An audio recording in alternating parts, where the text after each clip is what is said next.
Hello বন্ধুরা, কি কেমন আছো? আমি ভালো আছি। চলে যাচ্ছি সিলেটের উদ্দেশ্যে রওনা দিলাম। ট্রেন স্টেশনে এগিয়ে যাচ্ছি। আমি, আমার বোন, বড় বোনের হাজব্যান্ড, বোনের মেয়ে, আমরা যাচ্ছি 3 জন এখান থেকে। আমার ছেলে যাচ্ছে না, তাকে বলা হয়েছিল যাওয়ার জন্য, সে যাবে না। এগিয়ে যাচ্ছি ট্রেনের উদ্দেশ্যে।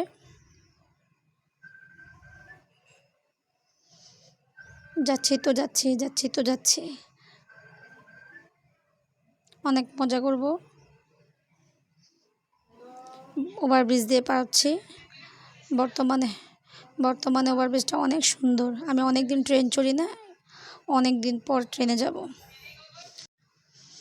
ভালোই লাগছে, যদিও ছেলেটা যাচ্ছে না, মনটা খারাপ, কিন্তু কিছুই করার নাই। কিছু ছবি উঠালাম, ভিডিও করলাম। আমি সচরাচর তেমন একটা বেড়াতে যাই না। ট্রেনের অপেক্ষায় আছি, এই যে ওভারব্রিজে যাচ্ছি। পার হচ্ছে অনেক দূরত্ব, অনেকটা পথ হেঁটে যেতে হয়। চলে এলাম ট্রেন লাইনের পাশে। ট্রেন চলে আসছে। এটা অবশ্য চট্টগ্রাম যাচ্ছে, আমরা যাব সিলেটে। চট্টগ্রামে আসার ট্রেন দেখলাম।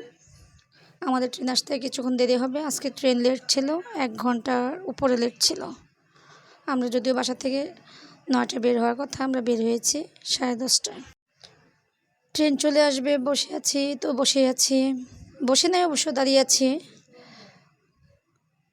ট্রেন এসে গেছে, আমরা ট্রেনে উঠে গেলাম। অনেক গেদাগেদি, ওঠার সময় অনেক কষ্ট। এই জন্য আমার ট্রেন চড়তে ভালো লাগে না।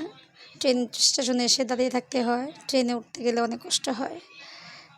তোমরা চলো আমার সাথে সিলেট দেখার জন্য। সবাই ভালো থেকো।